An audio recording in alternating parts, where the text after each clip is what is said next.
Hey everyone, one thing that I see consistently is that there's still some confusion about how spousal benefits are calculated.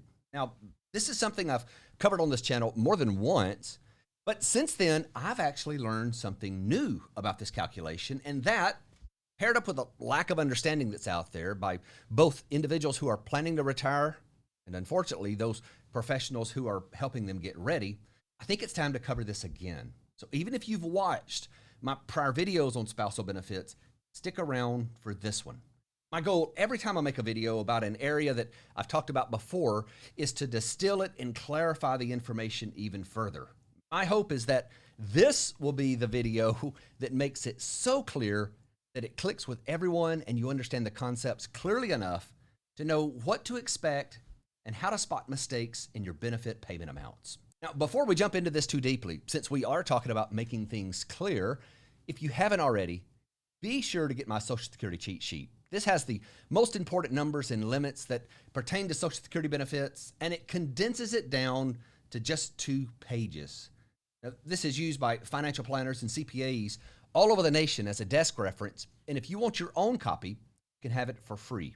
I update this every year, and as long as you're on my email list, I'll send out the updated version as soon as it's published. I'm going to put a link down below in the description where you can get yours. So the simplest way to think about the concept of spousal benefits is to think about them as an assurance that if the lower earning spouse files for Social Security at full retirement age, they will not receive less than half of the higher earner spouse's full retirement age benefit. So here's an example. Let's assume we have a couple where one spouse worked outside the home and paid into Social Security, and the other spouse managed the home and thus did not pay into Social Security. Now, I get into trouble for this, but for purposes of this video, I need to assume that either the husband or wife was the higher earner. Otherwise, using the neutral they and their pronouns makes this much less concise. And since 90% of the planning cases I see has the husband as the higher earner, I'm going to use that example here. Now, it could certainly be swapped, and I have several client households where the wife was by far the higher earner, but we have to pick one, so please don't crucify me in the comments. Now, the other thing to know is that the numbers we'll be using today will not include cost of living adjustments. While this does make the numbers slightly inaccurate, it also makes it really difficult to understand the math and follow along with the filing age increases and reductions. And again, my main goal here is to make this topic crystal clear. So let's assume that at full retirement age, the husband has a monthly Social Security benefit of $2,000.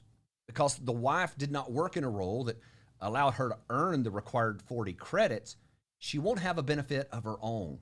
However, as an eligible spouse, she could receive a benefit of $1,000 per month as a spousal payment at full retirement age. But what if the wife had worked enough to earn her own benefit, but it was still less than 1/2 of the husband's benefit? This is where the dual entitlement roles come into play. Now, let's say that the husband in our example has a full retirement age of $2,000 per month, and the wife has her own benefit of $800 per month. In this case, the wife can still have a total benefit of $1,000, but she'll receive her own benefit first of $800 and then a spousal excess of $200 to get her to the full $1,000 that she's eligible for. This is referred to as dual entitlement. And what's critical to understand with dual entitlement is that these are really 2 separate benefits all rolled into one. Now, the easy way to understand how this is calculated is a very simple formula. 1/2 of the higher earners full retirement age benefit minus the lower earners full retirement age benefit equals the spousal excess. So if we go back to the husband and wife in our example, we know that 1/2 of the higher earners benefit is $1,000. We can then subtract the lower earners benefit amount of $800 to see that the spousal excess would be $200. Now you may be thinking, if the result at the end of this calculation is still 1/2 of the higher earning spouse's benefit, what difference does it make? And why do we need to know this formula? Well, it's important to know the formula and how the calculation works because an individual's own benefit from their work and the spousal excess payment are not calculated the same when it comes to reductions for filing early or increases for filing later. Let me show you an example. And to make this easier to grasp, I'm going to break it down between the reductions for filing early, and then we'll talk about the increases for filing later. And that's where I have something new to show you. So let's make the assumption that we're talking about someone with a full retirement age of 67, which is the full retirement age for anyone who was born in 1960 or later. At full retirement age, they would receive 100% of their own benefit from their work history. They would also receive 100% of their spousal excess payment, as long as the higher earning spouse had already filed. Now, if they filed a year early at 66, they would receive 93 1/3 of their own benefit and 91.67% of the spousal excess. At 65, it would be 86 2/3 of their own benefit and 83 1/3 of the spousal excess. And you can see that the difference in reductions between their own benefit from their own work history and that spousal excess continues to widen all the way back to the earliest age of filing, which is 62. And at that point, the benefit from their own work would be reduced to 70%, and the spousal excess payment would be reduced to 65%. So just to make sure that we are really clear on how a spousal benefit will actually be reduced, let me walk you through an example where we use dollars. And let's continue with our assumption from earlier that the higher earning spouse has a full retirement age benefit of $2,000 and the lower earning spouse has a benefit of $800.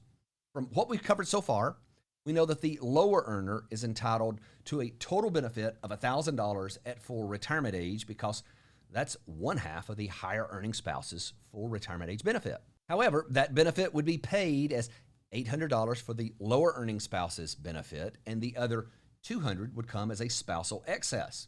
Now, those two benefits combined would be reduced or increased separately based on the age of entitlement. Just for this example, we're going to assume that both spouses are entitled to benefits at the same age. We're going to take a closer look at this nuance in just a moment because it can get a little tricky here. Now, as you move through earlier filing ages, you can see how each benefit is reduced all the way down to age 62. And at this point, the total benefit would be $690. So far, this is relatively easy to follow. We've established that a duly entitled spouse will receive their own benefit first, and then a spousal excess payment to get them up to one half of the higher earning spouse's full retirement age benefit, and that both of these payments would be reduced separately if they filed before retirement age. But what about increases? For example, what if the wife in this case waited until she was 70 to file for benefits?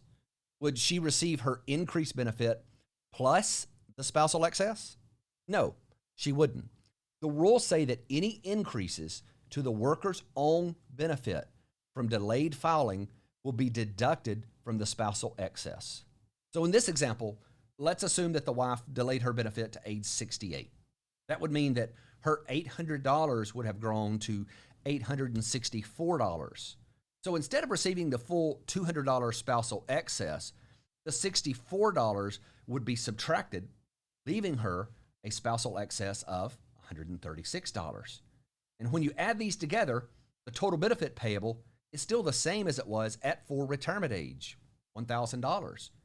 The same would hold true if she filed at 69 or 70. This means that if the lower earning spouse's benefit is less than one half of the higher earner's benefit, it usually doesn't make sense for the lower earning spouse to delay beyond full retirement age because the increased benefit is simply subtracted from the spousal excess, meaning that the lower earning spouse is not receiving a higher benefit for waiting. But all of these scenarios do assume one thing, and that's that the higher earning spouse is either filing at the same time as the lower earning spouse or has already filed. What happens if the higher earning spouse files after the lower earning spouse? It's when these different filing timelines come in that the calculation confuses a lot of people. And it's actually what happens fairly often too, because the lower earning spouse is often not working at 62 and 63 or 64, and they're ready to file. But the higher earning spouse is still working. So you have to know that there is a rule that says before a spousal excess can be paid, the higher earning spouse must file first. This means that the lower earning spouse could still file, but they'd only receive the benefit from their own work history until the higher earning spouse filed for their benefit. Now, let me show you how this would work by going back to the chart we used just a moment ago and continue our example of a higher and lower earning spouse in a marriage where each is entitled to their own benefit, but the lower earning spouse is eligible for a spousal excess payment. Now, let's assume that the lower earning spouse has reached their full retirement age and they file for their benefit of $800. Now, if the higher earning spouse has already filed, they would get the spousal excess of $200 added to that. But if they haven't already filed, the lower earning spouse will not get the spousal excess payment. That would keep their total payment to $800. And this goes for any age at which the lower earning spouse files, as long as the higher earning spouse has not yet filed.